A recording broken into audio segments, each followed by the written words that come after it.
Bonsoir, ici François Poisson pour Télécœur au sortir d'une réunion du Conseil des maires de la MRC de Bécancour. Je suis en compagnie de M. Serge Brisson, qui est chef de district du service incendie. Et là, vous allez m'aider à dire au juste l'organe. C'est le service du SSIR MRCB, du service de sécurité incendie régional de la MRC de Bécancour. Parfait. À distinguer, comme vous disiez, du service de la ville de Bécancour qui est à part. Est à part, exact. D'où vous, c'est 11 municipalités. On dessert 11 municipalités, dans le fond, qui couvrent un grand territoire. On a 6 casernes. Les 6 casernes sont divisées en 3 secteurs, 3 responsables. Chef de district, mais dans le fond, on est 3 chefs de district.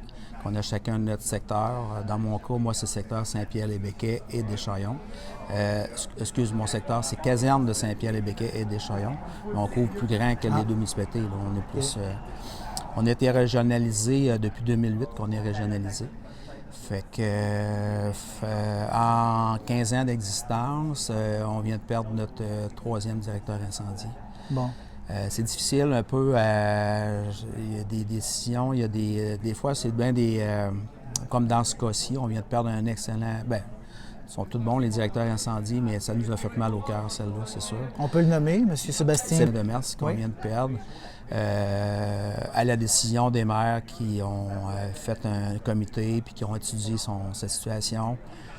Qu'est-ce qui est vraiment déplorable, c'est qu'on n'a pas pu participer à aucune décision et tout sur son sort.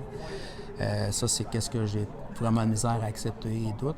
Mais de l'autre côté, on ne peut pas faire de plus que ce qu'on vient de faire ce soir. On a supporté Sébastien du mieux qu'on a pu. Vous étiez nombreux ce soir. Ouais, combien vous êtes dans tout le service? On est 64 pompiers. 64 pompiers. Vous étiez au-dessus de 20, je pense, ce soir. C'est ça, exact. On a quand même des pompiers qui sont restés en caserne. On advenait avec un appel. Il faut quand même surveiller nos arrières.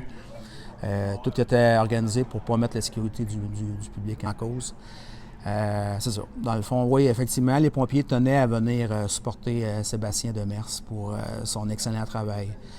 C'était quelqu'un de très, très apprécié dans le service qui a donné, qui a donné corps et âme. C'était quelqu'un de la région qui s'est donné corps et âme pour faire avancer le service plus loin qu'on pouvait l'espérer. On n'a pas eu le temps d'en jaser ce soir, mais nous autres, il y a plein de services d'incendie à l'extérieur qui viennent nous voir pour avoir des conseils, des façons qu'on fonctionnait, puis tout ça, c'est en grosse partie grâce à vraiment la qualification qu'on avait comme directeur. C'était quelqu'un qui voyait loin, qui était travaillant, puis qui projetait vraiment, nous projetait en avance sur les autres des services d'incendie. On vient de se faire un peu amputer directement au cœur à une partie importante. Il va falloir, comme qu'on a vu ce soir, la décision était déjà prise. Tous, on était ici juste pour faire un peu témoignage qu'on vient de perdre quelqu'un d'important. Ouais. Pour la suite, j'ai déjà une rencontre de prévue demain avec les maires. Pour justement voir comment on procède avec les jours futurs et tout. Là. Ce soir, vous avez rendu hommage à M. Demers. Vous aviez beaucoup d'émotions dans la voix. Exact. En vous, en fait. Oui. Il y en avait beaucoup aussi dans la salle. On ressentait de la colère, on sentait de l'incompréhension. Exact. Parce que, bon, il y a une clause de confidentialité dans l'entente qu'on dit de fin d'emploi. Fin d'emploi, exact. De façon harmonieuse. C'est ce qu'on nous a présenté à la MRC. Ouais. Et donc, bon, il y en a qui recevaient ça.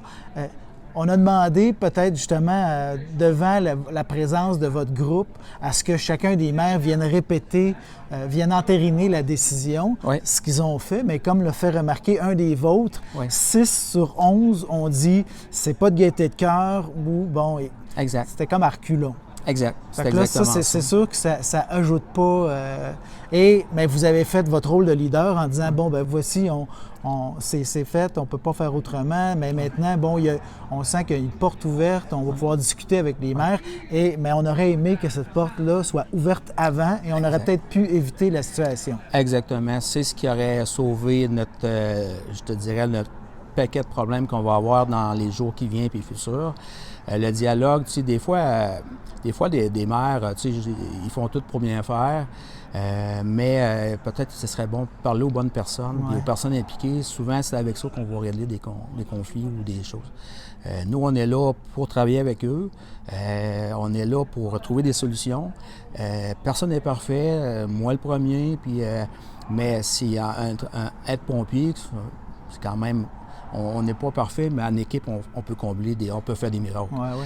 C'est ça l'histoire. Mais quand tu prends des décisions plus ou moins bien éclairées, à mon avis, puis que tu prends des décisions critiques comme qu'on a pris ce soir, comme qu'ils ont pris ce soir, mais comme tu mentionnes, même les maires l'ont pris à reculons, la décision. Ça se sentait, c'était palpable. Ouais.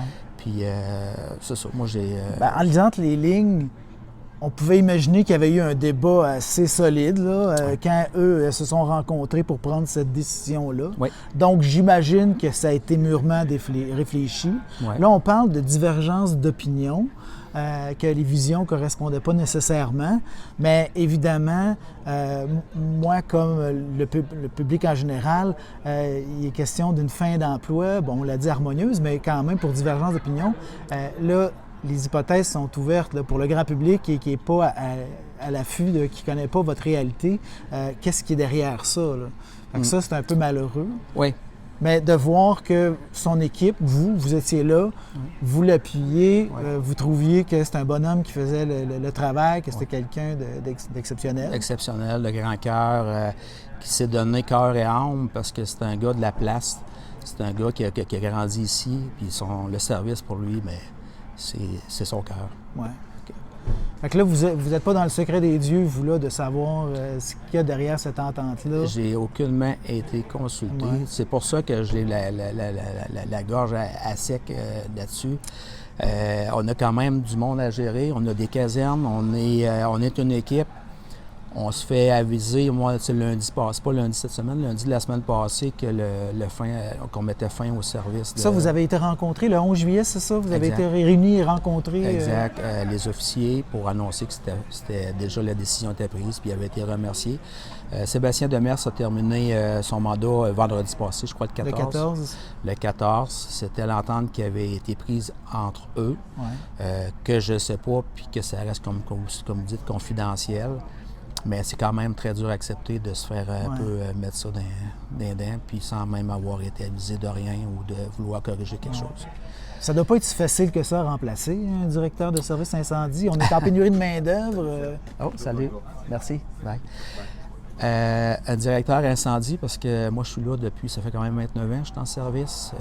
Ça fait 3 directeurs, c'est le 3e qu'on passe. On a vécu des bonnes choses, mais on a vécu aussi des choses qui sont vraiment pas agréables. Alors que là, ça allait bien. Ça allait super Donc, bien. personne n'a vu venir ça. Puis non, exact. Puis qu'on avait, à mon avis, le meilleur directeur qu'on pouvait avoir au Québec au service d'incendie. Okay. Pas parfait. Il y a des comme je te dis, je ne veux pas le monter sur un piédestal, mais au niveau incendie, c'était le top du top. C'est quelqu'un de gros calibre. Qui peut gérer des services incendie beaucoup plus gros que ce qu'on a présentement, mais qu'on n'a pas su se parler puis de prendre je parle avec la direction, de prendre les bonnes décisions ou les bons commentaires ou les bons, tu sais, on n'a pas eu la chance de. Ouais. Mais là, la porte est tout grande ouverte, comme tu l'as entendu ce soir, là, la porte est tout grande ouverte à se parler, mais ça nous a coûté un directeur qui vient de... Et ça coûte aussi la démobilisation de l'équipe. Ouais. On l'a entendu, il y a des gens ce soir qui même, ça leur enlève le goût de contribuer. Là, il n'y a pas de pompiers à temps plein ici, c'est tout du pompier à temps partiel. Fait que on le fait, c'est vraiment, il faut être un peu fou faire ça parce que on le fait pour le cœur, on le fait pour les citoyens.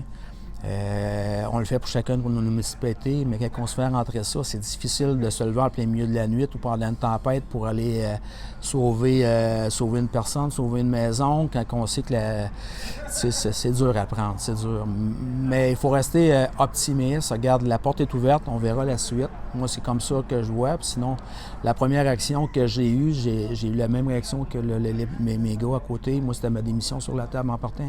J'étais aucunement d'accord avec cette décision-là. J'ai été conseillé de laisser tomber la poussière, prends un recul, pense à tes choses. Fait que là, on en est là. Okay. Là, je suis dans la période d'acceptation, qui est difficile. La suite nous le dira. Ça sera pour le mieux ou pour le pire. Je m'attends que ça va être dur d'être pour le mieux, mais il va falloir qu'on s'ajuste avec. Là. Donc, la population comme vous en saura pas plus, en tout cas ce soir, puis peut-être jamais. Non, en Parce fin qu'avec de compte, ces clauses-là de confidentialité, exact, ça a été mentionné, qui effectivement se retrouve souvent dans des cas comme ça de relations de travail. Exact. Mais parfois, on ne sait jamais de quoi y en retourner. Non, exact. Puis c'est ça touche. Eux autres, les maires se protègent avec cette clause-là. Ça protège aussi Sébastien dans sa future carrière. C'est certain que tout le monde est gagnant de ne pas dévoiler puis commencer à laver un peu son linge sale en public. Puis en disant que c'était harmonieux, ben tu sais, harmonieux. Ça fait des meilleures références pour lui. Ça, exact. C'est vrai que c'est harmonieux. Sébastien, c'est un éternel optimiste. Il y a toujours une solution à tout. J'ai aucun, comment je te dirais, j'ai inquiétude pour lui. Ouais. Parce que lui, c'est sûr qu'il n'a même pas besoin d'afficher son poste. Il y a plein de téléphones qui sonnent présentement chez eux pour se faire pour l'avoir. T'sais, on avait une perle dans les mains, puis on le laisse aller comme du revers de la main. Puis c'est certain qu'il va être mieux que ce qu'il y avait ici. Et tout. Je suis vraiment certain que Sébastien, c'est du gros calibre. Le problème, c'est nous. Nous qui restons avec ça sur les bras, puis que là, il faut essayer de regrouper les troupes, puis essayer d'avancer malgré cette situation qui est vraiment triste. C'est un peu ça. Bien, vos gars, ils sont encore ici. On voit qu'ils ont besoin de ventiler entre eux. Je vais vous laisser aller les rejoindre. Monsieur Serge Brisson, un gros merci. Chef de district dans le service incendie de la MRC de Bécancour. Je l'ai résumé un peu. C'est correct, c'est bien correct. C'est correct. Merci beaucoup. Merci bien.